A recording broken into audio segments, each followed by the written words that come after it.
ਸਤਿ ਸ਼੍ਰੀ ਅਕਾਲ। ਪੰਜ ਦਰਿਆ ਤੇ ਤੁਹਾਡਾ ਸਾਰਿਆਂ ਦਾ ਸਵਾਗਤ ਹੈ ਤੇ ਅੱਜ ਇੱਕ ਵਾਰ ਫਿਰ ਰੂਬਰੂ ਹੋਈ ਹਾਂ ਆਪਕੇ ਸਿਤਾਰੇ ਲੈ ਕੇ ਡਾਕਟਰ ਸੀਮਾ ਮੀਠਾ ਜੀ ਦੇ ਨਾਲ ਤੇ ਕਰਦੇ ਆ ਉਹਨਾਂ ਦਾ ਸਵਾਗਤ ਤੇ ਕਰਦੇ ਆ ਉਹਨਾਂ ਨਾਲ ਥੋੜੀ ਬਹੁਤੀ ਗੱਲਬਾਤ ਸ਼ੇਅਰ। ਸਤਿ ਸ਼੍ਰੀ ਅਕਾਲ ਸੀਮਾ ਜੀ। सत श्री अकाल। ਅਸੀਂ ਲੈ ਕੇ ਆ ਗਏ ਹਾਂ फिर तो आपके लिए सितारे। सितारे। क्या हाल है? बढ़िया, बहुत बढ़िया। आप कैसे हो? बिल्कुल ठीक। और अभी तो लॉकडाउन चल रहा है अभी यहाँ पर, आपके वहाँ पे कैसा है? काफी ज्यादा खुल गया यहाँ पे, तो स्कूल भी अभी ओपन होने जा रहे हैं तो विद लाइक सारी रिस्ट्रिक्शंस हैं कि मास्क डाल के जाना है, तो डिस्टेंस रखना है, तो अभी चल रहा है। बिजनेस भी शुरू हो गए हैं, मार्केट भी सभी खुला है, काफी कुछ खुला है अभी तो सबको अपना ध्यान रखना चाहिए हमेशा, चाहे बाहर जाए इसी तरह से सेफ्टी का ध्यान रखते हुए आगे बढ़े, बिकॉज किसी न किसी को आपकी जरूरत अपनी लाइफ में जरूर है। क्योंकि जहां तक आज हम सोच रहे थे कि बात करेंगे रिश्तों पर, और इस सीरीज को आगे बढ़ाते हुए हम बात करेंगे आगे अपने आपके सितारों पे आएंगे हम। लेकिन आज हम बात करने वाले हैं खास बिकॉज मेरे डीएम बॉक्स में आपको ये मालूम होना चाहिए कि out of 100 question 80 question are on based on relationship. Okay. मेरे को ये लगा है कि ये टॉपिक पे बात करना सबसे बढ़िया रहेगा, क्योंकि एवरीबॉडी इज फेसिंग कुछ ना कुछ इश्यू रिलेटेड टू रिलेशनशिप है। और जहां तक बात आती है कि चाहे रिश्ता कोई भी हो, पेरेंट्स का हो, सिबलिंग का हो, फैमिली का हो, जहां पर शेयरिंग और केयरिंग है, एनर्जी एक्सचेंज है और फीलिंग्स है, तो वहां रिश्ते अपने आप पनपने लगते हैं और फूलों की तरह उनमें खुशबू आने लगती है और आपके चारों तरफ का वातावरण अच्छा रहता है। लेकिन आपने कभी नोटिस किया कि इतनी हजारों लाखों फिल्में प्यार पे ही बन गई हैं, रिश्तों पे ही बन गई हैं, इतने गाने, इतना बिजनेस प्यार को ही मिल गया है। लेकिन फिर भी अगर प्यार का पौधा आपके अंदर नहीं पनपा तो मतलब आपकी जिंदगी में सब कुछ एम्प्टी है। क्या कहते हो आप?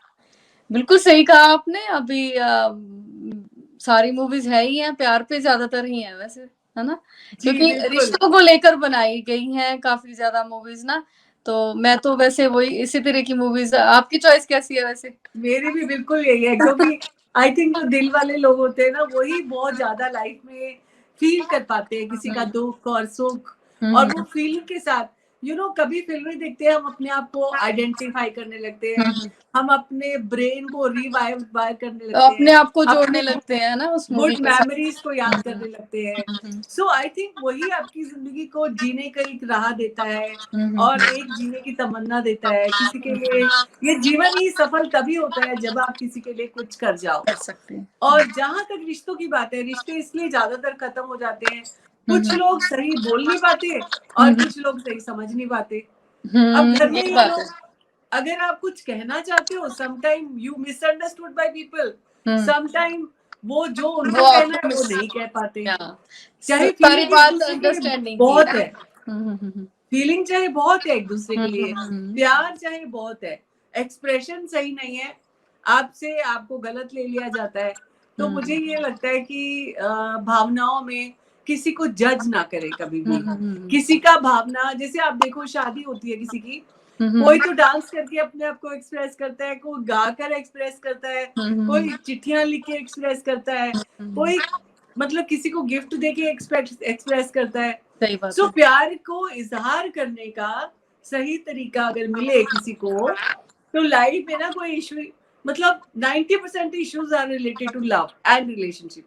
या कई लोगों को एक्सप्रेशंस, या सही बोल रहे हैं आप, एक्सप्रेशंस कईयों को बताना नहीं आता ना कुछ भी, कई बार उनको अंडरस्टैंड करवाना नहीं आता कि वो क्या कहना चाह रहे हैं ना, तो इस बात पे चलते चलते रिलेशन खराब हो जाता है फिर, है ना। जे ਤੁਹਾਡੇ रिलेशनशिप ठीक हैगी तो ਤੁਹਾਡੀ हेल्थ भी ठीक रहती है, ਤੁਹਾਡੀ वेल्थ भी ठीक रहती है, ਤੁਹਾਡੀ ਜ਼ਿੰਦਗੀ 'ਚ ਬਰਕਤ ਵੀ ਆਂਦੀ ਹੈ। और ਕਈ ਵਾਰੀ ਕੀ ਹੁੰਦਾ ਜਦੋਂ ਆਪਾਂ ਲਾਈਕ ਰਿਲੇਸ਼ਨਸ਼ਿਪ 'ਚ ਪੈਂਦੇ ਆ, ਆਪਾਂ ਨੂੰ ਉਹ ਵਿਅਕਤੀ ਐਦਾਂ ਹੀ ਚੰਗਾ ਲੱਗਦਾ ਹੈ। ਜੇ ਥੋੜਾ ਜਿਹਾ ਤੁਹਾਡੇ ਨਾਲ ਰਲ ਕੇ ਅਗਰ ਉਹ ਬਦਲ ਜਾਏ, ਅਗਰ ਉਹਨੂੰ ਤੁਹਾਡੀ ਸਿਕਿਉਰਿਟੀ ਮਿਲ ਕੇ ਉਹ ਕੌਨਫੀਡੈਂਟ ਹੋ ਜਾਏ, ਤਾਂ ਜਿਹੜਾ ਸਾਹਮਣੇ ਵਾਲਾ ਬੰਦਾ ਥੋੜਾ ਇਨਸਿਕਿਉਰ ਹੋਣ ਲੱਗ ਜਾਂਦਾ ਜੀ। ਕਿਉਂਕਿ ਤੁਸੀਂ ਤਾਂ ਉਹਨੂੰ ਏਦਾਂ ਹੀ ਪਸੰਦ ਕਰਕੇ ਲਿਆਏ ਸੀ, ਅੱਜ ਫਿਰ ਤੁਸੀਂ ਕਿਵੇਂ ਬਦਲ ਗਏ? ਸੋ ਯੂ نو ਸਿਚੁਏਸ਼ਨ ਕਦੀ ਵੀ ਸੇਮ ਨਹੀਂ ਰਹਿੰਦੀ। ਫਿਰ ਤੁਹਾਡੀ ਜਿਹੜੀ ਐਕਸਪੈਕਟੇਸ਼ਨ ਲੈਵਲ ਹੈ ਉਹ ਬਦਲ ਜਾਂਦੀ ਹੈ। ਅਗਰ ਤੁਸੀਂ ਚਾਹते ਹੋ ਰਿਸ਼ਤਿਆਂ ਨੂੰ ਅੱਛਾ ਰੱਖਣਾ, ਕਿ ਤੁਸੀਂ ਦੱਸੋ ਕਿਆ ਆਪ ਐਪਰੀਸ਼ੀਏਟ ਕਰਦੇ ਹੋ ਘਰ ਵਿੱਚ ਸਭ ਨੂੰ?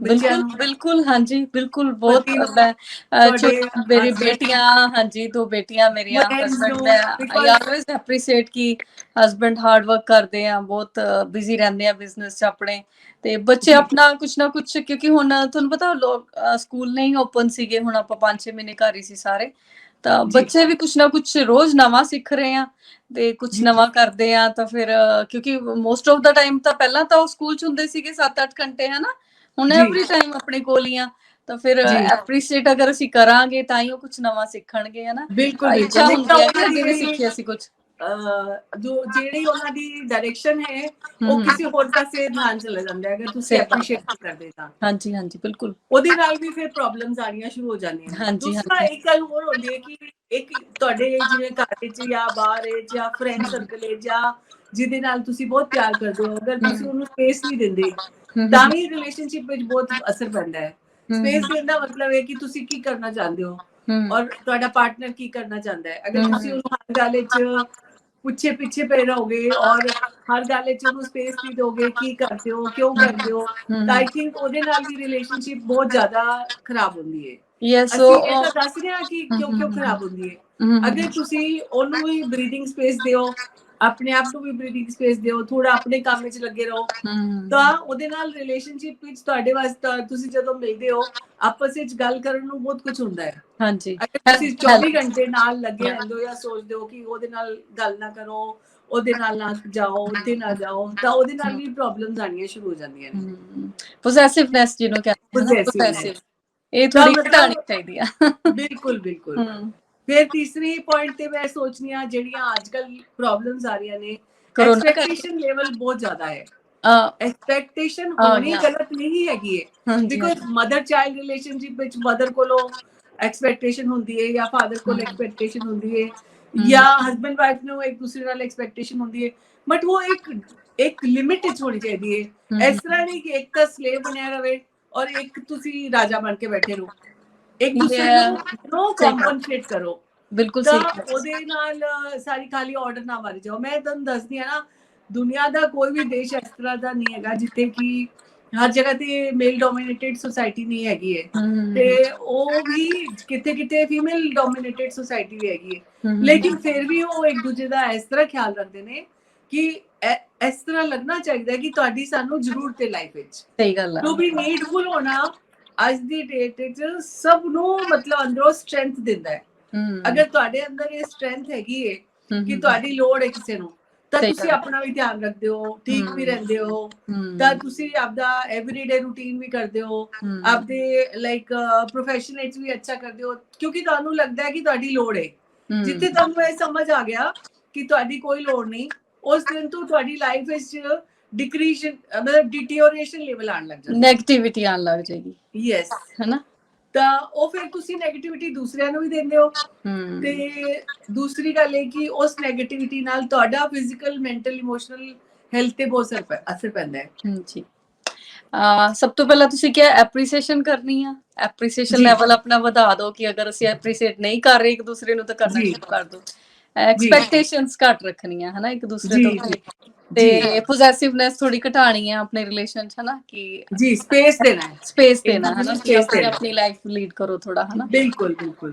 ਔਰ ਦੂਸਰੀ ਗੱਲ ਐਵੇਂ ਵੀ ਸੋਚ ਸਕਦੇ ਆਪਾਂ ਕਿ ਆਪਾਂ ਕਿਸੇ ਦੀ ਸਟਰੈਂਥ ਬਣੀਏ, ਕਿਸੇ ਦੀ ਵੀਕਨੈਸ ਨਾ ਬਣੀਏ। ਕਈ ਵਾਰੀ ਕੀ ਹੁੰਦਾ ਹੈ, ਆਪਾਂ ਬੱਚਿਆਂ ਨੂੰ ਬਹੁਤ ਲਾਡ ਲਡਾ ਲੈਂਦੇ ਆ, ਬੱਚਿਆਂ ਨੂੰ ਇੰਨਾ ਪੈਂਪਰ ਕਰ ਦਿੰਦੇ ਆ ਕਿ ਉਹ ਪੇਰੈਂਟਸ ਦੇ ਬਿਨਾਂ ਅੱਗੇ ਕਦੀ ਵਧ ਹੀ ਨਹੀਂ ਸਕਦੇ, ਕਿਤੇ ਜਾਂਦੇ ਹੀ ਨਹੀਂ, ਕੌਨਫੀਡੈਂਸ ਨਹੀਂ ਆਉਂਦਾ ਉਹਨਾਂ ਨੂੰ। ਤਾਂ ਦੂਜਾ ਲਾਈਕ ਫੋਰਥ ਪੁਆਇੰਟ ਇਹ ਹੈ ਕਿ ਕਿਸੇ ਦੀ ਸਟਰੈਂਥ ਬਣੋ ਕਿਸੇ ਵੀ ਰਿਸ਼ਤੇ, ਚਾਹੇ ਮਾਂ ਬਾਪ ਦੇ ਰਿਸ਼ਤੇ ਚ ਜਾਂ ਹਸਬੈਂਡ ਵਾਈਫ ਦੇ ਰਿਸ਼ਤੇ ਜਾਂ ਲਾਈਕ ਭਰਾ ਭੈਣ ਦੇ ਵੀ ਕਈ ਛੋਟੇ ਭਰਾ ਭੈਣ ਜਿਹੜੇ ਵੱਡਿਆਂ ਭਰਾਵਾਂ ਦੇ ਭੈਣਾਂ ਦੇ ਇੰਨਾ ਡਿਪੈਂਡੈਂਟ ਹੁੰਦੇ ਨੇ ਕਿ ਉਹ ਚੱਲਣ ਦੀ ਆਪੇ ਕੋਸ਼ਿਸ਼ ਹੀ ਨਹੀਂ ਕਰਦੇ ਨੇ। ਮੈਂ ਇਹ ਨਹੀਂ ਕਹਿੰਦੀ ਵੀ ਕਿ ਛੋਟੇ ਛੋਟੇ ਬੱਚਿਆਂ ਦੀ ਗੱਲ ਕਰਦੀ ਆ, ਮੈਂ ਅਗਰ 40-50 ਸਾਲ ਦੇ ਬੰਦਿਆਂ ਦੀ ਵੀ ਗੱਲ ਕਰਾਂ, ਉਹ ਵੀ ਕਈ ਵਾਰੀ ਕੋਈ ਜਿਵੇਂ ਮੈਨੂੰ ਕਿਸੇ ਦਾ ਕਾਲ ਆਇਆ ਤੁਹਾਡੇ ਕੈਨੇਡਾ ਤੋਂ ਹੀ, ਉਹਨਾਂ ਨੇ ਕਿਹਾ ਕਿ ਮੇਰੀ ਸਿਸਟਰ ਮੇਰੇ ਤੇ ਬਹੁਤ ਡਿਪੈਂਡੈਂਟ ਹੈਗੀ ਹੈ। ਤਾਂ ਮੈਂ ਉਹੀ ਗੱਲ ਕਰਦੀ ਆ ਕਿ ਸਮ ਟਾਈਮ ਤੁਸੀਂ ਅਨਕੌਂਸ਼ੀਅਸਲੀ ਏਦਾਂ ਕਰ ਲੈਂਦੇ ਹੋ ਕਿ ਦੂਜਾ ਬੰਦਾ ਉਹਨੂੰ ਇੰਨੀ ਸਪੋਰਟ ਕਰ ਦਿੰਦੇ ਹੋ ਕਿ ਦੂਜਾ ਬੰਦਾ ਜਿਹੜਾ ਹੈ ਨਾ ਉਹ ਤੁਹਾਡੇ ਤੇ ਡਿਪੈਂਡ ਹੋ ਜਾਂਦਾ ਹੈ,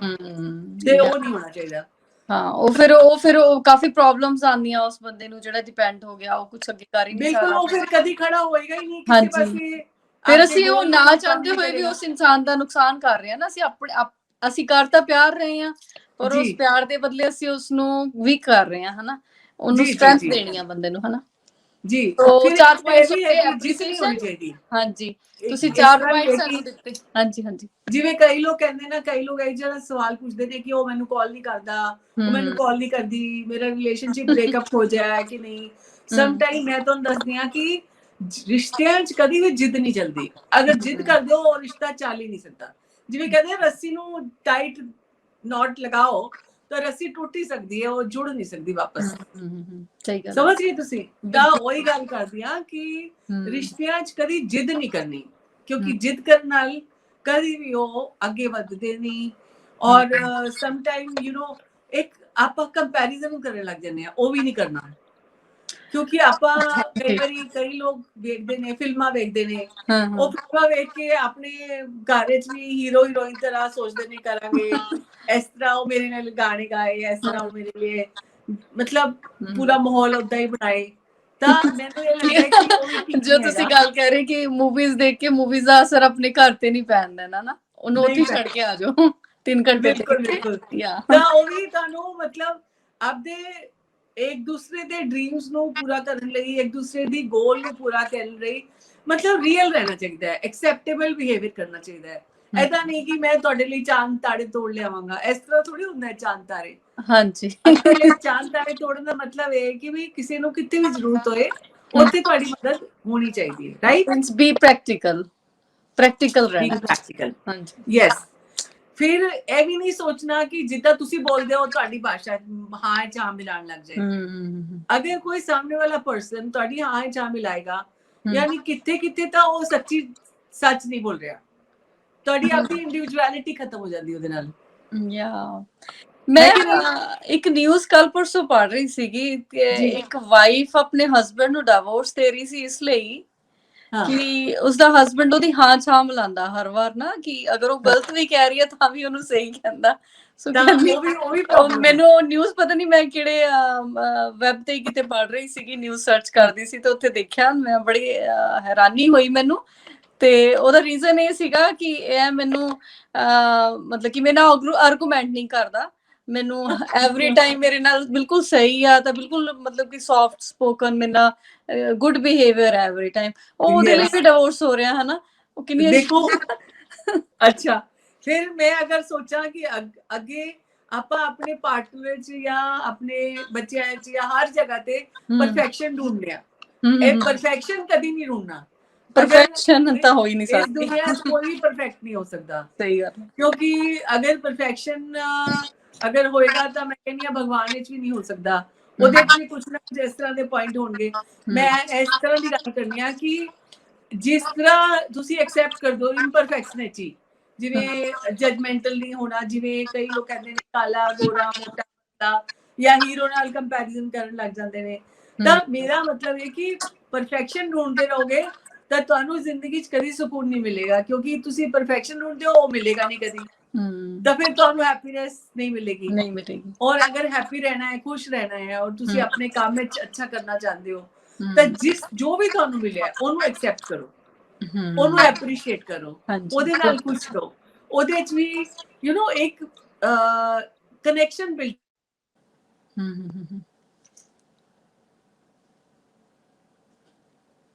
ਤੁਹਾਡੀ ਰਿਲੇਸ਼ਨਸ਼ਿਪ ਬਹੁਤ ਅੱਛੀ ਚੱਲਦੀ ਹੈ। ਮੈਨੂੰ ਲੱਗਦਾ ਹੈ ਦੁਬਾਰਾ ਬੋਲਣ ਨੇ, ਕਿਉਂਕਿ ਵਿੱਚ ਤੁਹਾਡਾ ਕੱਟ ਗਿਆ ਸੀ, ਫੋਨ ਆਇਆ ਸੀ।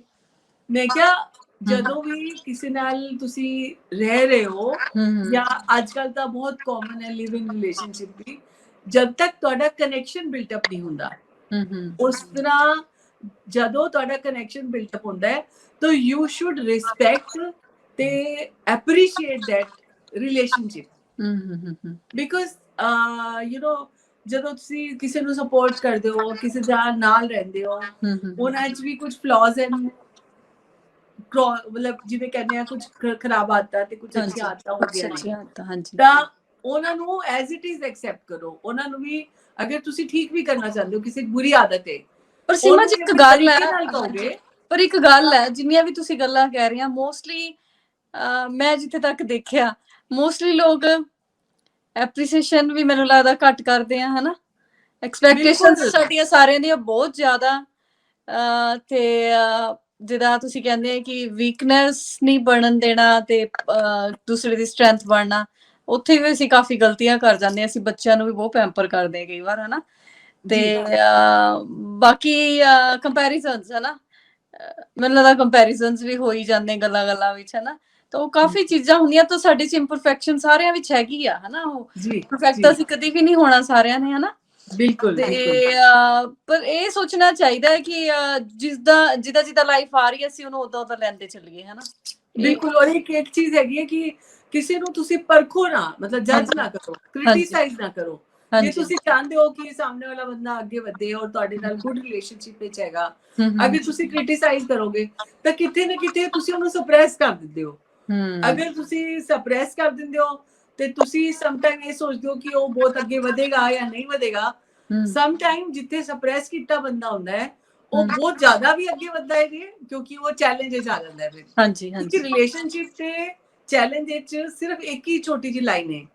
ਅਗਰ ਤੁਸੀਂ ਕਿਸੇ ਨੂੰ ਬਹੁਤ ਜ਼ਿਆਦਾ ਸਪਰੈਸ ਕਰਦੇ ਹੋ ਤਾਂ ਉਹ ਕਹਿੰਦੇ ਨਾ ਜਿਵੇਂ ਬੋਟਲ ਦਾ ਢੱਕਣ ਟਾਈਟ ਬੰਦ ਹੁੰਦਾ ਹੈ, ਉਹ ਖੁੱਲ ਕੇ ਉੱਤੇ ਹੀ ਚਲਾ ਜਾਂਦਾ ਹੈ। ਇਹਦਾ ਮਤਲਬ ਇਹ ਹੈ ਕਿ ਅਗਰ ਤੁਸੀਂ ਰਿਲੇਸ਼ਨਸ਼ਿਪ ਨੂੰ ਠੀਕ ਰੱਖਣਾ ਚਾਹੁੰਦੇ ਹੋ ਤਾਂ ਤੁਹਾਨੂੰ ਨਾ ਤਾਂ ਜ਼ਿਆਦਾ ਤਾਰ ਕੱਸਣੇ ਚਾਹੀਦੇ ਨੇ ਤੇ ਨਾ ਜ਼ਿਆਦਾ ਢਿੱਲੇ ਛੋੜਨੇ ਚਾਹੀਦੇ ਨੇ। ਬੈਲੈਂਸ ਬਣਾ ਕੇ ਚੱਲਦਾ। ਔਰ ਫਿਰ ਲਵ ਵਿੱਚ ਜਦੋਂ ਆਦਮੀ ਹੁੰਦਾ ਨਾ, ਉਹ ਕਦੀ ਵੀ ਕੋਈ ਉਮਰ ਨਹੀਂ ਵੇਖਦਾ, ਕਦੀ ਵੀ ਕੋਈ ਜਾਤੀ ਨਹੀਂ ਵੇਖਦਾ, ਕਦੀ ਭਾਸ਼ਾ ਨਹੀਂ ਵੇਖਦਾ, ਜਾਂ ਕੋਈ ਲਿਮਿਟ ਹੀ ਨਹੀਂ ਹੈ ਲਵ ਵਿੱਚ ਨਾ। ਜਦੋਂ ਤੁਹਾਨੂੰ ਕੋਈ ਅੱਛਾ ਲੱਗਦਾ ਹੈ ਤਾਂ ਉਹ ਲੱਗਣ ਲੱਗ ਹੀ ਜਾਂਦਾ ਕਦੀ ਵੀ।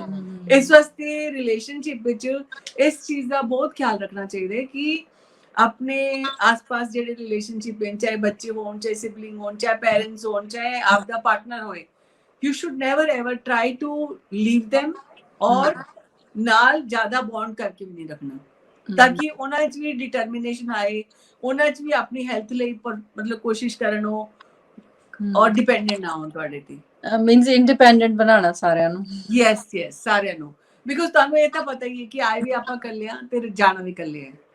ਔਰ ਤੁਹਾਡੇ ਬਿਨਾਂ ਵੀ, ਅਗਰ ਤੁਸੀਂ ਨਹੀਂ ਵੀ ਹੋ, ਤੁਹਾਡੇ ਬਿਨਾਂ ਵੀ ਉਹ ਇੰਨੀ ਅੱਛੀ ਗੱਡੀ ਚਲਾ ਸਕਣ ਆਪਣੀ ਕਿ ਉਹਨਾਂ ਨੂੰ ਕਦੀ ਵੀ ਪਰੇਸ਼ਾਨੀ ਨਾ ਹੋਏ। ਸਹੀ ਗੱਲ ਹੈ। ਦੇਖੋ ਆਪ ਅੱਛੇ ਮੈਮੋਰੀਜ਼ ਦੇਤੇ ਹੋ ਤਾਂ ਤੁਹਾਨੂੰ ਚੰਗੀ ਗੱਲ ਵਾਸਤੇ ਲੋਕ ਯਾਦ ਰੱਖਦੇ ਨੇ, ਨਹੀਂ ਤਾਂ ਕਹਿੰਦੇ ਨੇ ਚਲੋ ਚੰਗਾ ਹੋਇਆ ਗਈ। ਕਿੱਥੇ ਵੀ ਜਾਣਾ ਹੋਏ, ਬਾਹਰ ਵੀ ਚਲੇ ਜਾਣ, ਲੋਕ ਰਿਲੇਸ਼ਨਸ਼ਿਪ ਵੀ ਬ੍ਰੇਕਅਪ ਕਰ ਦਿੰਦੇ ਨੇ। ਅੱਜ ਕੱਲ ਤਾਂ ਇਹ ਬੜੀ ਕਾਮਨ ਗੱਲ ਹੈ ਕਿ ਜਿੰਨੇ ਵੀ ਲੋਕ ਕਲਾਇੰਟ ਗੱਲ ਕਰਦੇ ਨੇ ਉਹ ਕਹਿੰਦੇ ਨੇ I was in 2-3 relationship before my marriage, ਯਾਨੀ ਕਿ ਉਹਨਾਂ ਨੂੰ ਉਹ 2-3 ਐਕਸਪੀਰੀਅੰਸ ਹੋ ਚੁੱਕੇ ਨੇ। ਹੁਣ ਚੌਥੀ ਵਾਰੀ ਉਹ ਚੱਲਣਗੇ ਤਾਂ ਧਿਆਨ ਨਾਲ ਹੀ ਚੱਲਣਗੇ। ਜਿਵੇਂ ਕਹਿੰਦੇ ਨੇ ਨਾ, ਉਬੜ ਖਾਬੜ ਰੋਡ ਤੇ ਚੱਲੇ ਹੋਏ ਆ, ਹੁਣ ਤੁਸੀਂ ਰੋਡ ਤੇ ਚੱਲੋਗੇ ਤਾਂ ਤੁਸੀਂ ਧਿਆਨ ਨਾਲ ਹੀ ਚੱਲੋਗੇ। ਸਹੀ ਗੱਲ ਹੈ। ਕਿਉਂਕਿ ਉਹ ਜਿਹੜੀਆਂ ਗਲਤੀਆਂ ਕਰ ਚੁੱਕੇ ਹੋ ਤੁਸੀਂ ਪਹਿਲੇ, ਹੁਣ ਗਲਤੀਆਂ ਨਹੀਂ ਕਰੋਗੇ। ਪਰ ਜਿੱਦਾਂ ਹੁਣ ਤੁਹਾਡੇ ਕੋਲ ਬਹੁਤ ਜ਼ਿਆਦਾ ਤੁਹਾਡੇ ਕਲਾਇੰਟਸ ਆਉਂਦੇ ਆ, ਤਾਂ ਉਹਦੇ ਵਿੱਚ ਜ਼ਿਆਦਾ ਜਿੱਦਾਂ ਹੁਣ ਕਰੋਨਾ ਚੱਲ ਰਿਹਾ ਹੈ ਨਾ, ਤਾਂ ਇਹਦਾ ਕੋਈ ਇਫੈਕਟ ਹੋਇਆ ਰਿਲੇਸ਼ਨਸ ਤੇ? ਬਿਲਕੁਲ ਬਹੁਤ ਜ਼ਿਆਦਾ ਹੋਇਆ। ਬਿਕੋਜ਼ ਜਿਹੜੇ ਲੋਕ ਪਹਿਲੇ 9-10 ਆਵਰਸ ਆਫਿਸ 'ਚ ਰਹਿੰਦੇ ਸੀ, ਉਸ ਤੋਂ ਬਾਅਦ ਘਰ ਆ ਕੇ ਉਹਨਾਂ ਦੀ ਰਿਲੇਸ਼ਨਸ਼ਿਪ ਬੜੀ ਸਮੂਥਿੰਗ ਚੱਲਦੀ ਸੀ। ਲੇਕਿਨ ਹੁਣ ਉਹ ਸਾਰਾ ਦਿਨ ਘਰੇ ਰਹਿ ਰਹੇ ਨੇ ਔਰ 24 ਘੰਟੇ ਅਗਰ ਘਰੇ ਹੈਗੇ ਨੇ ਤਾਂ ਉਹ कितने ना कितने मतलब ज्यादा आपको ब्रीदिंग स्पेस नहीं मिल रहा है, आपको काम में अच्छा नहीं हो रहा है। जहाँ पे आपको 10 चेहरे दिखते थे वहां पे एक ही चेहरा दिख रहा है। तो अभी तो कोरोना के पीरियड में तो रिलेशनशिप के इतने ज्यादा प्रॉब्लम्स आ रहे हैं, डिवोर्स केसेस इतने आ रहे हैं, साथ ही साथ जैसे बच्चों को भी प्रॉब्लम आ रही है। तो मेरा ये लगता है कि रिलेशनशिप जो है वो इस सिचुएशन मतलब ਕਈ ਲੋਕ ਜਿਹੜੇ ਹੈਗੇ ਨੇ ਉਹਨਾਂ ਨੇ ਬੇਬੀ ਪਲਾਨ ਕਰ ਲਏ ਨੇ, ਫੈਮਿਲੀ ਹੁੰਦੇ ਟਾਈਮ ਵੀ ਕੀ ਕਰੋਨਾ ਹੈ ਘਰੇ ਬੈਠੇ ਨੇ, ਹੁਣ ਕੀ ਕਰਨ, ਕਿ ਚਲੋ ਆਪਣੀ ਫੈਮਿਲੀ ਪਲਾਨਿੰਗ ਹੀ ਕਰਨ। ਤਾਂ ਮਤਲਬ ਇਹਦਾ ਬੁਰਾ ਇਫੈਕਟ ਜ਼ਿਆਦਾ ਵੇਖਣ ਨੂੰ ਮਿਲਿਆ ਹੈ, ਅੱਛਾ ਇਫੈਕਟ ਥੋੜਾ ਘੱਟ ਵੇਖਣ ਨੂੰ ਮਿਲਿਆ ਹੈ ਰਿਲੇਸ਼ਨਸ਼ਿਪ ਤੇ ਮੈਟਰ ਵਿੱਚ। ਕੀ ਰੀਜ਼ਨ ਕੀ ਰਿਹਾ ਇਹਦਾ ਫਿਰ, ਕਿਉਂ? ਰੀਜ਼ਨ ਇਹ ਕਿ ਆਪਾਂ ਬਰਦਾਸ਼ਤ ਸ਼ਕਤੀ ਖਤਮ ਹੋ ਗਈ ਲੋਕਾਂ 'ਚ, ਇੱਕ ਦੂਜੇ ਨੂੰ ਬਰਦਾਸ਼ਤ ਨਹੀਂ ਕਰ ਸਕਦੇ, ਇੱਕ ਦੂਜੇ ਦੀ ਆਦਤਾਂ ਬਰਦਾਸ਼ਤ ਨਹੀਂ ਕਰ ਸਕਦੇ। ਫਿਰ ਜਿਹੜਾ ਬੰਦਾ ਸਵੇਰ ਤੋਂ ਲੈ ਕੇ ਸ਼ਾਮ ਤੱਕ ਘਰੋਂ ਬਾਹਰ ਰਵੇ ਔਰ ਉਹ ਘਰੇ ਰਹਿਣ ਲੱਗ ਜਾਵੇ 24 ਘੰਟੇ, ਉਹ ਫਿਰ ਘਰ 'ਚ ਵੀ ਮੀਮ ਮੇਕ ਕੱਢਣ ਲੱਗ ਜਾਂਦੇ ਨੇ, ਔਰ ਮੀਮ ਮੇਕ ਕਰਨਗੇ ਹਰ ਛੋਟੀ ਪੁਆਇੰਟ ਤੇ ਆਪਣਾ ਜਿਹੜਾ ਓਵਰਵਿਊ ਦੇਣ ਲੱਗ ਜਾਂਦੇ ਨੇ। ਉਹਦੇ ਨਾਲ ਵੀ ਤੁਹਾਨੂੰ ਸੁਣਨ ਦੀ ਆਦਤ ਨਹੀਂ, ਉਹਨਾਂ ਨੂੰ ਸੁਣਾਉਣ ਦੀ ਆਦਤ ਹੈਗੀ ਹੈ, ਆਫਿਸ 'ਚ ਵੀ ਤੇ ਬਾਕੀ ਜਗ੍ਹਾ ਤੇ ਵੀ ਆਰਡਰ ਮਾਰਨ ਦੀ ਆਦਤ ਹੈ, ਔਰ ਤੁਹਾਨੂੰ ਆਰਡਰ ਸੁਣਨ ਦੀ ਆਦਤ ਨਹੀਂ। ਤਾਂ ਫਿਰ ਉਹਦੇ ਨਾਲ ਵੀ ਰਿਲੇਸ਼ਨਸ਼ਿਪ ਖਰਾਬ ਬਹੁਤ ਜ਼ਿਆਦਾ ਹੁੰਦੇ ਨੇ, ਆਰਗੂਮੈਂਟਸ ਹੋ ਜਾਂਦੇ ਹਨ ਜੀ, ਬਹੁਤ ਆਰਗੂਮੈਂਟਸ ਹੋ ਜਾਂਦੇ ਨੇ। ਫਿਰ ਤੁਸੀਂ ਜਿਹੜਾ ਮੰਨ ਲਓ ਫॉर ਐਗਜ਼ਾਮਪਲ ਤੁਸੀਂ ਬੱਚਿਆਂ ਨੂੰ ਜਿਸ ਤਰ੍ਹਾਂ ਪੜ੍ਹਾ ਰਹੇ ਹੋ, ਜਿਸ ਤਰ੍ਹਾਂ ਕਰ ਰਹੇ ਹੋ, ਉਹਨਾਂ ਦੀ ਟਿੱਪਣੀ, ਅੱਜ ਕੱਲ ਟਿੱਪਣੀ ਲੈਣਾ ਕੋਈ ਨਹੀਂ ਚਾਹੁੰਦਾ, ਉਹ ਹਰ ਗੱਲ ਤੇ ਕੋਈ ਟਿੱਪਣੀ ਦੇਗਾ ਤਾਂ ਤੁਹਾਨੂੰ ਵੀ ਅੱਛਾ ਨਹੀਂ ਲੱਗੇਗਾ, ਔਰ ਤੁਸੀਂ ਵੀ ਉਹਨਾਂ ਨੂੰ ਅਗਰ ਦਿਓਗੇ, not the other party, if you are doing the same thing then nobody will tolerate, right? ਸਹੀ ਗੱਲ ਹੈ, ਔਰ ਸਹਿਨ ਸ਼ਕਤੀ ਤਾਂ ਹੈ ਹੀ ਨਹੀਂ ਕਿਸੇ 'ਚ ਵੀ ਅੱਜ ਕੱਲ। ਹਾਂ, ਆਪਾਂ ਲਾਸਟ ਸ਼ੋ ਤੇ ਹੀ ਤਾਂ ਗੱਲ ਕੀਤਾ ਸੀ ਕਿ ਪੇਸ਼ੈਂਸ ਲੈਵਲ ਹੀ ਘਟਿਆ ਹੋਇਆ। ਬਿਲਕੁਲ ਬਿਲਕੁਲ, ਵੀ ਸਾਡੇ ਕੋਲ ਹੁਣ ਟਾਈਮ ਹੈ, ਪੇਸ਼ੈਂਸ ਲੈਵਲ ਨੂੰ ਥੋੜਾ ਅਪ ਕੀਤਾ ਜਾ ਸਕਦਾ। We have very good time, ਬਈ ਲਾਕਡਾਊਨ ਟਾਈਮ ਚੱਲ ਰਿਹਾ ਤਾਂ ਆਪਾਂ ਪੇਸ਼ੈਂਸ ਲੈ ਕੇ ਆਈਏ। ਜ਼ਿਆਦਾਤਰ ਮਿਲਣਾ ਤਾਂ ਰਿਲੇਸ਼ਨਸ ਲਈ ਵੀ ਪੇਸ਼ੈਂਸ ਵੀ ਕੰਮ ਕਰਦੀ ਆ, ਹਨਾ? ਬਿਲਕੁਲ। ਸੋ ਲੇਡੀਜ਼ ਵਿੱਚ ਪੇਸ਼ੈਂਸ ਮੈਨੂੰ ਲੱਗਦਾ ਵੈਸੇ ਵੀ ਜ਼ਿਆਦਾ ਹੁੰਦੀ ਆ, ਹਨਾ? ਜੀ ਗੋਡ ਗਿਵਨ, ਹਨਾ? ਤੁਹਾਨੂੰ ਕਿੱਦਾਂ ਲੱਗਦਾ?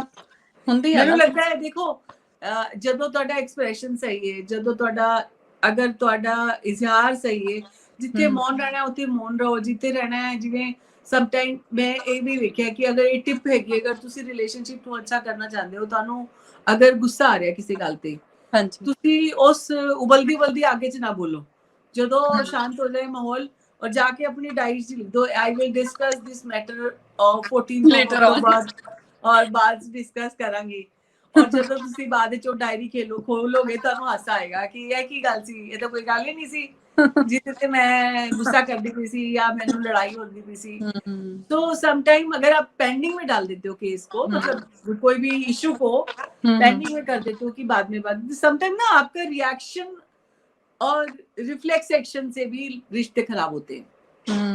क्योंकि जिवें तुहानू हुणे गुस्सा चढ़िया होया है, तुसी कुछ उल्टा बोलोगे, अगों दो गल्लां होर सुनोगे, ਤਾਂ ਉਹਦੇ ਨਾਲ ਵੀ ਰਿਸ਼ਤੇ ਜਿਹੜੇ ਖਰਾਬ ਬਹੁਤ ਜਲਦੀ ਹੁੰਦੇ ਨੇ। ਮੀਨਸ ਰਿਐਕਸ਼ਨ ਘੱਟ ਕਰਨਾ ਹੈ, ਬਿਲਕੁਲ। ਔਰ ਫਿਰ ਇੱਕ ਗੱਲ ਹੈ ਕਿ ਜਿਸ ਤਰ੍ਹਾਂ ਪੇਰੈਂਟਸ ਕਰਦੇ ਨੇ ਨਾ, ਉਦਾਂ ਹੀ ਬੱਚੇ ਕਰਦੇ ਨੇ। ਅਗਰ ਤੁਸੀਂ ਬੱਚਿਆਂ ਨੂੰ ਅੱਛਾ ਬਣਾਉਣਾ ਚਾਹੁੰਦੇ ਹੋ, ਉਹਨਾਂ ਨੂੰ ਅੱਛਾ ਮਾਹੌਲ ਦੇਣਾ ਚਾਹੁੰਦੇ ਹੋ, ਤਾਂ ਮੈਂਟਲੀ ਸਟਰੋਂਗ ਬਣਾਉਣਾ ਚਾਹੁੰਦੇ ਹੋ, ਉਹਨਾਂ 'ਚ ਕੌਨਫੀਡੈਂਸ ਦੇਖਣਾ ਚਾਹੁੰਦੇ ਹੋ, ਉਹਨਾਂ ਨੂੰ ਸਿਕਿਉਰ ਫੀਲ ਕਰਾਉਣਾ ਚਾਹੁੰਦੇ ਹੋ, ਅੱਛਾ ਫਿਰ ਰਿਸ਼ਤੇ ਅੱਛੇ ਹੁੰਦੇ ਨੇ ਤੇ ਇਮਿਊਨਿਟੀ ਆਟੋਮੈਟਿਕਲੀ ਅੱਛੀ ਹੁੰਦੀ ਹੈ। ਯੈਸ, ਆਈ ਫੀਲ ਦੈਟ, ਮਤਲਬ ਕਿ ਅਗਰ ਤੁਹਾਡੇ ਰਿਸ਼ਤੇ ਠੀਕ ਆ ਤਾਂ ਐਵਰੀਥਿੰਗ ਇਜ਼ ਗੁੱਡ। ਨਹੀਂ ਤਾਂ ਲੋਕ ਕਹਿੰਦੇ ਸਭ ਤੋਂ ਜਿਹੜਾ ਮੇਨ ਰਿਸ਼ਤਾ ਹੁੰਦਾ ਨਾ ਹਸਬੈਂਡ ਵਾਈਫ ਦਾ ਹੁੰਦਾ, ਤੇ ਇਹ ਰਿਸ਼ਤਾ ਸਾਡਾ ਸਾਰਿਆਂ ਦਾ ਵਧੀਆ ਹੋਵੇ ਤਾਂ ਲਾਈਫ 'ਚ ਤੁਸੀਂ ਤਰੱਕੀ ਜ਼ਰੂਰ ਕਰਦੇ ਆ। ਬਿਲਕੁਲ ਸਪੋਰਟ ਮਿਲਦਾ ਹੈ ਪਿੱਛੋਂ, ਔਰ ਸਪੋਰਟ ਮਿਲਦਾ ਹੈ ਇੱਕ ਦੂਜੇ ਲਈ, ਹੈਪੀ ਹੋ, ਤੁਹਾਡੇ ਫੇਸ ਤੇ ਹਮੇਸ਼ਾ ਸਮਾਈਲ ਰਹੇਗੀ। ਮੈਂ ਵੇਖਿਆ ਜਿੰਨੇ ਲੋਕ ਬ੍ਰੇਕਅਪ ਕਰਕੇ ਆਉਂਦੇ ਉਹਨਾਂ ਦੀ ਸ਼ਕਲ ਹੀ ਉੱਡੀ ਹੁੰਦੀ ਹੈ। ਅੱਛਾ, ਤੁਹਾਨੂੰ ਨਹੀਂ ਲੱਗਦਾ?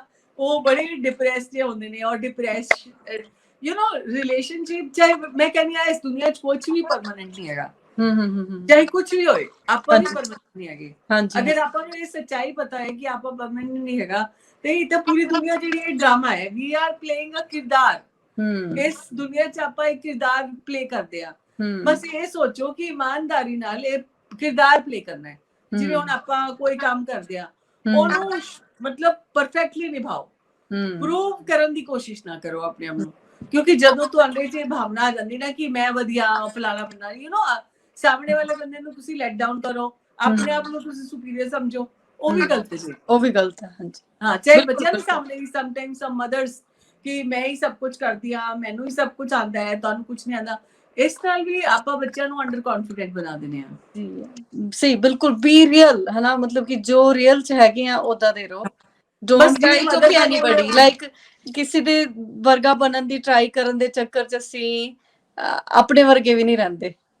ਸਹੀ ਕਿਹਾ ਨਾ? ਬਹੁਤ ਅੱਛੀ ਗੱਲ ਕਰੀ ਹੈ, ਬਹੁਤ ਵਧੀਆ ਗੱਲ ਕਰੀ ਤੁਸੀਂ। ਜਦੋਂ ਅਸੀਂ ਟਰਾਈ ਕਰਦੇ ਆ ਨਾ ਕਿ ਅਸੀਂ ਸ਼ਾਇਦ ਉਹਦੇ ਵਰਗੇ ਬਣ ਜਾਈਏ, ਤਾਂ ਅਸੀਂ ਆਪਣੇ ਆਪ ਨੂੰ ਵੀ ਖੋ ਦਿੰਦੇ ਆ, ਹਨਾ? ਤਾਂ ਫਿਰ ਬਿਲਕੁਲ ਬਿਲਕੁਲ ਇਸ ਚੱਕਰ 'ਚ ਅਸੀਂ ਕਾਫੀ ਕੁਝ ਖੋ ਦਿੰਦੇ ਆ, ਆਪਣੇ ਆਪ ਨੂੰ ਤਾਂ ਖੋ ਹੀ ਦਿੰਦੇ ਆ, ਤੇ ਮੈਨੂੰ ਲੱਗਦਾ ਕਾਫੀ ਰਿਸ਼ਤੇ ਖੋ ਜਾਂਦੇ ਬੰਦੇ ਦੇ, ਤੇ ਜ਼ਿੰਦਗੀ 'ਚ ਕਾਫੀ ਕੁਝ ਖੋ ਦਿੰਦਾ ਬੰਦਾ, ਤੇ ਪੇਸ਼ੈਂਸ ਲੈਵਲ ਆਪਣਾ ਅਪ ਕਰਦੇ ਰਹੀਏ ਅਸੀਂ। ਜਿਵੇਂ ਮੈਨੂੰ ਪੇਸ਼ੈਂਸ ਮੇਨ ਥਿੰਗ ਆ।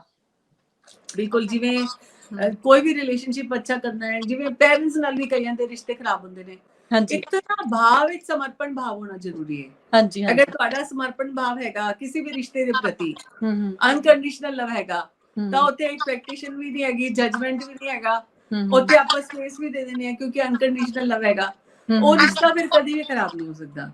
ਐਂਡ ਫਿਰ ਸੈਲਫ ਰਿਸਪੈਕਟ ਤੇ ਵੀ ਗੱਲ ਨਹੀਂ ਕਰਨੀ ਚਾਹੀਦੀ। ਅਗਰ ਤੁਸੀਂ ਕਿਸੇ ਦੀ ਸੈਲਫ ਰਿਸਪੈਕਟ ਨੂੰ ਹੀ ਚੋਟ ਪਹੁੰਚਾਦੇ ਹੋ ਔਰ ਤੁਸੀਂ ਇਸ ਤਰ੍ਹਾਂ ਦੀ ਗੱਲ ਕਰ ਦਿੰਦੇ ਹੋ ਕਿ ਉਹਨੂੰ ਮਤਲਬ ਲੈਟ ਡਾਊਨ ਹੋ ਜਾਣ ਦੀ ਗੱਲ ਹੁੰਦੀ ਹੈ, ਉੱਥੇ ਵੀ ਰਿਸ਼ਤਿਆਂ 'ਚ ਬਹੁਤ ਅਸਰ ਪੈਂਦਾ ਜੀ। ਕੀ ਕਹਿੰਦੇ ਹੋ ਤੁਸੀਂ? ਬਿਲਕੁਲ ਸਹੀ ਆ। ਸੈਲਫ ਰਿਸਪੈਕਟ ਤੇ ਗੱਲ ਜਦੋਂ ਆ ਜਾਂਦੀ ਹੈ ਤਾਂ ਫਿਰ ਜ਼ਿਆਦਾਤਰ ਰਿਸ਼ਤੇ ਮੈਨੂੰ ਲੱਗਦਾ ਖਰਾਬ ਹੀ ਇੱਥੇ ਹੁੰਦੇ ਆਗੇ। ਇਹ ਪੁਆਇੰਟ ਹੈ ਨਾ ਜਿਹੜਾ ਸੈਲਫ ਰਿਸਪੈਕਟ ਵਾਲਾ, ਇਹ ਬਿਲਕੁਲ ਐਂਡ ਪੁਆਇੰਟ ਹੁੰਦਾ ਕਿ ਜਿੱਥੇ ਬੰਦਾ ਸੋਚਣ ਲੱਗਦਾ ਕਿ ਮੇਰੀ ਸੈਲਫ ਰਿਸਪੈਕਟ ਕੁਝ ਹੈ ਹੀ ਨਹੀਂ, ਹੈ ਨਾ। ਬਟ ਅਗਰ ਅਸੀਂ ਸੋਚੀਏ, ਜੇ ਅਸੀਂ ਸੈਲਫ ਰਿਸਪੈਕਟ ਦੀ ਗੱਲ ਆਪਣੇ ਹਸਬੈਂਡ ਵਾਈਫ ਦੇ ਵਿੱਚ ਕਰਨ ਲੱਗ ਜਾਈਏ, ਜਾਂ ਅਸੀਂ ਆਪਣੀ ਮੈਰਿਡ ਲਾਈਫ 'ਚ ਕਰਨ ਲੱਗ ਜਾਈਏ, ਤਾਂ ਅਸੀਂ, ਮੈਨੂੰ ਲੱਗਦਾ ਇਹ ਵੀ ਇੱਕ ਆਰਗੂਮੈਂਟ ਹੀ ਬਣ ਜਾਂਦਾ ਨਾ, ਸਾਡਾ ਪੁਆਇੰਟ ਹੀ ਹੋ ਜਾਂਦਾ ਕਿ ਅਸੀਂ ਨਹੀਂ, ਮੇਰੀ ਵੀ ਕੋਈ ਸੈਲਫ ਰਿਸਪੈਕਟ ਹੈ। ਕਾਫੀ ਚੀਜ਼ਾਂ ਛੋੜਨੀਆਂ ਪੈਂਦੀਆਂ ਜ਼ਿੰਦਗੀ 'ਚ ਨਾ। ਨਹੀਂ, ਪਰ ਛੋੜਨ ਵਿੱਚ ਫਾਇਦਾ ਇਸ ਵਾਸਤੇ ਕਿ ਸਮ टाइम क्योंकि थॉट प्रोसेस मैच नहीं कर रहा ना, मैच नहीं करना भी अच्छी बात है। अभी हम कह रहे थे डिवोर्स की बात कर रहे थे, अगर मैच नहीं कर रहा तो आप एक दूसरे को एक क्वेश्चन मार्क देते हो, जगह मैच नहीं करना, क्योंकि हर जगह मैच करने से भी प्रॉब्लम आने लगती है। पर अगर आप कहीं देखो, रिश्तों का नाम ही कॉम्प्रोमाइज है। रिश्तों का नाम कॉम्प्रोमाइज रख देते हैं आज। बिल्कुल, कॉम्प्रोमाइज करोगे तो रिश्ता रहेगा, नहीं करेंगे कोई भी रिश्ता हो। हाँ जी, और इस मीटर इच कदी ना कदी, चाहे पेरेंट्स हो, चाहे सिबलिंग हो, चाहे हस्बैंड वाइफ हो, चाहे आपका लव रिलेशनशिप हो, ਇੱਕ ਤਾਂ ਜਦੋਂ ਤੁਸੀਂ ਜ਼ਰੂਰਤ ਤੋਂ ਜ਼ਿਆਦਾ ਚਾਬੀ ਟਾਈਟ ਕਰਨ ਲੱਗ ਜਾਂਦੇ ਹੋ ਨਾ, ਉੱਥੇ ਫਿਰ ਉਹ ਰਿਲੇਸ਼ਨਸ਼ਿਪ, ਉਹ ਕਹਿੰਦੇ ਨਾ ਖਿਡੌਣੇ ਨੂੰ ਆਪਾਂ ਉਹ ਚਾਬੀ ਓਵਰ ਕਰ ਦਿੰਦੇ ਤਾਂ ਟੁੱਟ ਵੀ ਜਾਂਦਾ ਕਈ ਵਾਰ। ਬਸ, ਤਾਂ ਇਹ ਟੁੱਟਣ ਵਾਲੀ ਗੱਲ ਤੇ ਲਿਆਣਾ ਹੀ ਨਹੀਂ ਚਾਹੀਦਾ। ਆਪਾਂ ਜੋੜਨ ਦੀ ਗੱਲ ਕਰਦੇ, ਲੂਜ਼ ਹੋ ਜੋੜਨ ਦੀ ਗੱਲ ਨਹੀਂ ਕਰਦੇ ਕਦੇ ਵੀ। ਔਰ ਫਿਰ ਮੈਂ ਕਿਤੇ ਪੜਿਆ ਸੀ ਕਿ ਜਦੋਂ ਤੁਸੀਂ ਪਰਿਵਾਰ ਵਿੱਚ ਰਹਿੰਦੇ ਹੋ, ਤੁਸੀਂ ਇੱਕ ਤਰ੍ਹਾਂ ਦੇ ਗਾਰਡਨ ਵਿੱਚ ਰਹਿੰਦੇ ਹੋ। ਉੱਥੇ ਬਸ ਜਿਵੇਂ ਮਾਲੀ ਆਇਆ, ਕੰਮ ਕਰਕੇ ਚਲਾ ਗਿਆ, ਉਦਾਂ ਹੀ ਰਹੋ, ਮਾਲਿਕ ਨਾ ਬਣੋ। ਅਗਰ ਮਾਲਿਕ ਬਣਨ ਲੱਗ ਜਾਓਗੇ ਤਾਂ ਫਿਰ ਤੁਸੀਂ ਉਹ ਟੌਰਚਰ ਵੀ ਕਰਨ ਲੱਗ ਜਾਓਗੇ, ਟੈਰਰ ਵੀ ਬਣੋਗੇ, ਡਰਨਾ, ਤੁਹਾਡੇ ਕੋਲ ਲੋਕਾਂ ਨੂੰ ਡਰਨਾ ਪਏਗਾ। ਉੱਤੇ ਫਿਰ ਜਿਹੜਾ ਨਿਖਰ ਕੇ ਆਉਂਦਾ ਨਾ ਬੰਦਾ, ਉਸ ਤਰ੍ਹਾਂ ਨਿਖਰਦਾ ਨਹੀਂ ਆਪਦੀ ਪਰਸਨੈਲਿਟੀ ਦੇ ਹਿਸਾਬ ਨਾਲ, ਕਿ ਨਹੀਂ? ਬਹੁਤ ਸਹੀ ਗੱਲ ਕਹੀ। ਅਗਰ ਤੁਸੀਂ, ਤੁਹਾਨੂੰ ਕਿਹਾ ਜਾਏ ਤੁਹਾਡੀ 'ਚ ਇੰਨੀਆਂ ਪੋਟੈਂਸ਼ੀਅਲ ਹੈ, ਤੁਸੀਂ ਇੰਨੇ ਟੈਲੈਂਟਡ ਹੋ, ਤੁਹਾਡੇ 'ਚ ਇੰਨੀਆਂ ਕੁਆਲਿਟੀਜ਼ ਹਨ, ਉਹ ਕੁਆਲਿਟੀਜ਼ ਨਿਕਲ ਕੇ ਨਹੀਂ ਆਉਂਦੀਆਂ, ਐਕਸਪ੍ਰੈਸ਼ਨ ਵੀ ਸਹੀ ਨਹੀਂ ਹੋਏਗਾ, ਕਿਉਂਕਿ ਤੁਹਾਨੂੰ ਇਹ ਲੱਗੇਗਾ ਕਿ ਉਹ ਕੁਝ ਕਹਿ ਨਾ ਦੇ, ਡਰ ਵੀ ਲੱਗੇਗਾ ਕਿ ਮੈਂ ਏਦਾਂ ਕਿੱਥੇ ਜਾ ਰਹੀ ਹਾਂ, ਮੈਨੂੰ ਜਾਣ ਵੀ ਦੇਣਗੇ ਕਿ ਨਹੀਂ ਦੇਣਗੇ, ਤੁਹਾਨੂੰ ਹਰ ਗੱਲ ਤੇ ਪਰਮਿਸ਼ਨ ਲੈਣੀ ਪਏ, ਤਾਂ ਤੁਹਾਡੀ ਜਿਹੜੀ ਖੂਬਸੂਰਤੀ ਉਹ ਨਿਕਲ ਕੇ ਨਹੀਂ ਆ ਸਕਦੀ। ਸਹੀ ਗੱਲ ਆ, ਬਿਲਕੁਲ ਚਾਹੇ ਕਿੰਨੀ ਵੀ ਮਤਲਬ ਇਨਬਿਲਟ ਕੁਆਲਿਟੀਜ਼ ਹੋਣ, ਆਊਟਰ ਬਿਊਟੀ ਹੋਏ ਜਾਂ ਇਨਰ ਬਿਊਟੀ ਹੋਏ, because in and out is the combination. If you are beautiful from inside, then you are looking beautiful from outside always. So मतलब ये ऐसी एनर्जी है कि जिਵੇਂ ਕਹਿੰਦੇ ਨੇ ਨਾ, ਇੰਨੇ ਸਾਰੇ ਜਿਵੇਂ ਗਾਣੇ ਬਣੇ ਜਾਂ ਕੁਝ ਵੀ ਬਣਿਆ, ਔਰ ਕਰੋੜਾਂ ਦਾ ਬਿਜ਼ਨਸ ਹੋਇਆ ਇਸ ਲਵ ਤੇ। ਅਗਰ ਇਹ ਲਵ ਵਾਲੀ એનર્ਜੀ ਕਿਸੇ 'ਚ ਹੈਗੀ ਹੈ ਤਾਂ ਆਪਣੀ ਲਾਈਫ ਵਿੱਚ ਮੇਰਾ ਐਕਸਪੀਰੀਅੰਸ ਹੈ ਕਿ ਉਹੀ ਲੋਕ ਬਹੁਤ ਸਫਲ ਹੁੰਦੇ ਨੇ, ਉਹੀ ਲੋਕ ਬਹੁਤ ਅੱਗੇ ਵਧਦੇ ਨੇ ਜਿਨ੍ਹਾਂ 'ਚ ਫੀਲ ਫੈਕਟਰ ਹੁੰਦਾ ਹੈ। Feel factor is equal to x factor. X factor ਜਿਹੜਾ ਹੈ ਤੁਹਾਨੂੰ ਉਹ ਰਾਈਜ਼ ਔਰ ਸ਼ਾਈਨ ਕਰਾਉਂਦਾ ਜੀ। ਉਹ ਤੁਹਾਡੇ ਵਿੱਚ ਵੀ ਹੈਗਾ, ਉਹ ਮੇਰੇ 'ਚ ਵੀ ਹੈਗਾ, ਉਹ ਸਾਰੇ ਲੋਕ ਜਿਹੜੇ ਸਾਡੇ ਸ਼ੋਅ ਨੂੰ ਦੇਖ ਰਹੇ ਨੇ ਉਹਨਾਂ 'ਚ ਵੀ ਹੈਗਾ। ਤਾਂ ਆਪਾਂ ਇਹ ਕਹਿੰਦੇ ਆ ਕਿ ਆਪਣੇ ਐਕਸ ਫੈਕਟਰ ਨੂੰ ਜ਼ਿੰਦਾ ਰੱਖੋ, ਆਪਦੇ ਰਿਸ਼ਤਿਆਂ ਨੂੰ ਖੂਬਸੂਰਤ ਬਣਾਉਣ ਲਈ ਆਪਦੇ ਆਸੇ ਪਾਸੇ ਵੀ ਲੋਕਾਂ 'ਚ ਐਕਸ ਫੈਕਟਰ ਜਗਾਓ। ਸਹੀ ਗੱਲ ਹੈ, ਬਿਲਕੁਲ, ਬਹੁਤ ਅੱਛਾ। ਸੀਮਾ ਜੀ, ਅੱਜ ਤਾਂ ਰਿਲੇਸ਼ਨਸ ਤੇ ਬਿਲਕੁਲ ਸਾਨੂੰ ਕਲੀਅਰ ਹੋ ਗਿਆ ਸਾਰਾ ਕੁਝ ਕਿ ਕੀ ਕਰਨਾ ਹੈ, ਕੀ ਨਹੀਂ ਕਰਨਾ ਹੈ, ਤੇ ਆਪਣੇ ਰਿਸ਼ਤੇ ਨੂੰ ਵਧੀਆ ਬਣਾਉਣ ਲਈ ਅਸੀਂ ਕਿਹੜੀਆਂ ਚੀਜ਼ਾਂ ਛੱਡਣੀਆਂ ਤੇ ਕਿਹੜੀਆਂ ਚੀਜ਼ਾਂ ਅਪਣਾਉਣੀਆਂ, ਹੈ ਨਾ। और last but not the least एक पॉइंट जरूर कहना चाहूंगी, कोई भी रिश्ता होए, कोई भी रिश्ता, don't take it granted and always be grateful for that relationship. चाहे वो बच्चों का होए, ਚਾਹੇ ਉਹ ਪੇਰੈਂਟਸ ਦਾ ਹੋਏ। ਮੈਂ ਇਹ ਕਹਿ ਰਹੀ ਹਾਂ ਕਿ ਹਸਬੈਂਡ ਵਾਈਫ ਨੂੰ ਵੀ ਇੱਕ ਦੂਸਰੇ ਲਈ ग्रेटफुल होना चाहिए है। एक मिनट के लिए सोच के देखो कि if the person is not in your life ਤਾਂ ਜ਼ਿੰਦਗੀ ਕਿਸ ਤਰ੍ਹਾਂ ਚੱਲਦੀ ਹੈ। ਅਗਰ ਕੋਈ ਹੈ ਤਾਂ ਆਪਾਂ ਨੂੰ ਉਸਦੀ ਪ੍ਰੈਜ਼ੈਂਸ ਦਾ ਇਜ਼ਹਾਰ ਮਤਲਬ ਇੱਕ ਅਹਿਸਾਸ ਨਹੀਂ ਹੁੰਦਾ। ਤੁਹਾਡੇ ਅੰਦਰ ਉਸ ਅਹਿਸਾਸ ਨੂੰ ਫੀਲ ਕਰਨ ਲਈ you should be always grateful for that person ਜੋ ਤੁਹਾਡੀ ਲਾਈਫ ਵਿੱਚ ਹੈਗਾ। ਔਰ ਅਗਰ ਤੁਹਾਡੀ ਲਾਈਫ ਵਿੱਚ ਗ੍ਰੇਟਫੁਲਨੈਸ ਹੈਗੀ ਹੈ ਤਾਂ ਆਈ ਥਿੰਕ ਰੱਬ ਦੀ ਤਰਫੋਂ ਵੀ ਤੁਹਾਨੂੰ ਮਿਹਰ ਮਿਲੇਗੀ, ਬਲੇਸਿੰਗਸ ਮਿਲਣਗੀਆਂ। ਬਿਲਕੁਲ। ਇਹ ਜਾਂਦੇ ਜਾਂਦੇ ਤੁਸੀਂ ਕਿ ਵੀ ਬਹੁਤ ਵਧੀਆ ਟਿਪ ਦਿੱਤੀ ਆ ਰਿਲੇਸ਼ਨ ਨੂੰ ਠੀਕ ਕਰਨ ਲਈ। ਮੈਂ ਗ੍ਰੇਟਫੁਲ ਤੁਹਾਡੀ ਹੈਗੀ ਆ ਜਿਹਨੇ ਤੁਹਾਡੇ ਪੰਜ ਦਰਿਆ ਦੇ ਉੱਪਰ ਅਸੀਂ ਗੱਲ ਕਰ ਰਹੇ ਹਾਂ ਇਸ ਤਰ੍ਹਾਂ ਦੀ। ਅਗਰ ਕੋਈ ਵੀ ਰਿਸ਼ਤਿਆਂ 'ਚ ਪਰੇਸ਼ਾਨ ਹੈ ਤਾਂ ਪਰੇਸ਼ਾਨ ਹੋਣ ਦੀ ਲੋੜ ਨਹੀਂ। ਤੁਸੀਂ ਵੀ ਗ੍ਰੇਟਫੁਲ ਹੋ ਕੇ ਦੇਖੋ, ਤੁਸੀਂ ਵੀ ਦੇਖੋ ਕਿ ਐਪਰੀਸ਼ੀਏਟ ਕਰਕੇ ਵੇਖੋ। ਤੁਹਾਨੂੰ ਇਸ ਤਰ੍ਹਾਂ ਲੱਗੇਗਾ ਕਿ ਤੁਸੀਂ ਇੰਨੇ ਬਲੈਸਡ ਹੋ, ਤੁਹਾਨੂੰ ਇੰਨਾ ਸੁੰਦਰ ਜੀਵਨ ਮਿਲਿਆ ਹੈ। ਸਹੀ ਗੱਲ। No I am grateful to you too. ਮਤਲਬ ਤੁਸੀਂ ਵੀ ਸਾਡੇ ਨਾਲ ਆਪਣਾ ਇੰਨਾ ਕੀਮਤੀ ਟਾਈਮ ਕੱਢ ਕੇ ਗੱਲ ਕਰ ਰਹੇ ਹੋ, ਇਹ ਬਹੁਤ ਵੱਡੀ ਗੱਲ ਆ।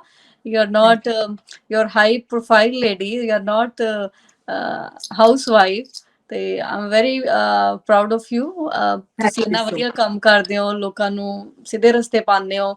ਐਨੀ ਹਾਊ ਮਤਲਬ ਕਿ ਤੁਹਾਡਾ ਤੁਹਾਡੇ ਤਰੀਕੇ ਸਾਰਿਆਂ ਦੇ ਵੱਖਰੇ ਵੱਖਰੇ ਹੁੰਦੇ। ਤੁਸੀਂ ਕਿਸੇ ਨੂੰ ਉਹਦੀ ਜ਼ਿੰਦਗੀ ਦੇ ਸਮੱਸਿਆਵਾਂ ਪੁੱਛਦੇ ਆ ਤਾਂ ਫਿਰ ਉਹਨਾਂ ਨੂੰ ਤੁਸੀਂ ਡੇਟ ਆਫ ਬਰਥ ਜਾਂ ਸਿਗਨੇਚਰਸ ਜਾਂ ਫੋਨ ਨੰਬਰ ਉਹਨਾਂ ਦੇ ਤੁਸੀਂ ਮੈਂਟ ਕਰਦੇ ਆ ਕਿ ਇਹ ਤੁਸੀਂ ਆਹ ਚੇਂਜ ਕਰ ਲਓ ਤਾਂ ਆਹ ਚੇਂਜ ਹੋ ਜਾਏਗਾ। ਇਟਸ ਯੂਅਰ ਸਟੱਡੀ ਹੈ ਨਾ ਤੁਹਾਡਾ। You have some scientific reasons, ਤੁਸੀਂ ਡਾਕਟਰੇਟ ਕੀਤੀ ਇਸ ਚੀਜ਼ ਦੀ। ਤਾਂ ਬਹੁਤ ਵਧੀਆ ਲੱਗਿਆ ਅੱਜ ਗੱਲਾਂ ਕਰਕੇ ਤੁਹਾਡੇ ਨਾਲ। ਤੇ ਅੱਜ ਦਾ ਸ਼ੋਅ ਮੈਨੂੰ ਲੱਗਦਾ ਸਾਰਿਆਂ ਨੂੰ ਕਾਫੀ ਪਸੰਦ ਆਏਗਾ ਤੇ ਕਰਦੇ ਆ ਫਿਰ ਆਪਾਂ ਕਰੀਏ ਡਨ ਸ਼ੋਅ ਅੱਜ ਦਾ। ਬਿਲਕੁਲ। ਲੱਕੀ ਕਲਰ ਵੀ ਜਿਵੇਂ ਤੁਸੀਂ ਜਿਹੜਾ ਰੰਗ ਪਾਇਆ ਹੈ ਰਿਸ਼ਤਿਆਂ ਦਾ ਰੰਗ ਹੈਗਾ। ਵੈਲੈਂਟਾਈਨ ਦਾ ਇਹੀ ਰੰਗ ਹੁੰਦਾ ਹੈ। ਤਾਂ ਇਸ ਵਾਸਤੇ ਤੁਹਾਡੇ ਵੀ ਸਭ ਦੇ ਨਾਲ ਰਿਸ਼ਤੇ, ਤੁਹਾਡੀ ਸਮਾਈਲ ਵੀ ਰਿਸ਼ਤੇ ਬਣਾ ਦਿੰਦੀ ਹੈ ਸਭ ਨਾਲ। ਸੋ ਇਸ ਤਰ੍ਹਾਂ ਹੀ ਮੁਸਕਰਾਉਂਦੇ ਰਹੋ, ਹਮੇਸ਼ਾ ਸਵਸਥ ਰਹੋ ਤੇ ਸਮਰੱਥ ਰਹੋ। Thank you very much. ਲੈਂਦੇ ਆ ਫਿਰ ਵਿਦਾ ਤੁਹਾਡਾ ਸਾਰਿਆਂ ਤੋਂ। ਸਤਿ ਸ਼੍ਰੀ ਅਕਾਲ। ਤੇ ਮੈਨੂੰ ਲੱਗਦਾ ਤੁਹਾਨੂੰ ਸਾਰਿਆਂ ਨੂੰ ਅੱਜ ਸਾਡੀ ਪੇਸ਼ਕਸ਼ ਬਿਲਕੁਲ ਪਸੰਦ ਆਈ ਹੋਏਗੀ। ਤੇ ਆਪਣੇ ਆਪਣੇ ਰਿਸ਼ਤੇ ਬਹੁਤ ਕੀਮਤੀ ਹੁੰਦੇ ਆ ਜ਼ਿੰਦਗੀ ਨੂੰ। ਅਗਰ ਅਸੀਂ ਵਧੀਆ ਬਣਾਉਣਾ ਚਾਹੁੰਦੇ ਹਾਂ ਤਾਂ ਆਪਣੇ ਆਪਣੇ ਰਿਸ਼ਤੇ ਸਾਂਭ ਕੇ ਰੱਖਣੇ ਬਹੁਤ ਜ਼ਰੂਰੀ ਆ। ਭਾਵੇਂ ਉਹ ਰਿਸ਼ਤਾ ਸਾਡਾ ਹਸਬੈਂਡ ਵਾਈਫ, ਬੱਚਿਆਂ ਨਾਲ ਹੈ, ਮਦਰ ਫਾਦਰ ਨਾਲ ਹੈ ਜਾਂ ਆਪਣੇ ਫਰੈਂਡਸ ਨਾਲ ਹੈ। ਪਿਆਰ ਭਰ ਕੇ ਰੱਖੋ ਆਪਣੇ ਰਿਸ਼ਤਿਆਂ 'ਚ। ਤੇ ਸੀਮਾ ਮੀਦਾ ਜੀ ਨੇ ਅੱਜ ਜੋ ਵੀ ਗੱਲਾਂ ਕੀਆਂ ਮੈਨੂੰ ਲੱਗਦਾ ਤੁਹਾਨੂੰ ਸਾਰਿਆਂ ਨੂੰ ਪਸੰਦ ਆਈਆਂ ਹੋਣਗੀਆਂ। ਤੇ ਸਾਡਾ ਪ੍ਰੋਗਰਾਮ ਤੁਸੀਂ ਵਾਚ ਕਰ ਸਕਦੇ ਹੋ ਪੰਜ ਦਰਿਆ YouTube, Facebook ਐਂਡ ਤੁਸੀਂ ਲਾਈਕ ਕਰੋ, ਸਬਸਕ੍ਰਾਈਬ ਕਰੋ ਤੇ ਸ਼ੇਅਰ ਕਰੋ ਵੱਧ ਤੋਂ ਵੱਧ। ਤੇ ਇਸੇ ਤਰ੍ਹਾਂ ਮੈਂ ਲੈਂਦੀ ਹਾਂ ਇਜਾਜ਼ਤ ਤੇ ਸਤਿ ਸ਼੍ਰੀ ਅਕਾਲ। Thank you very much.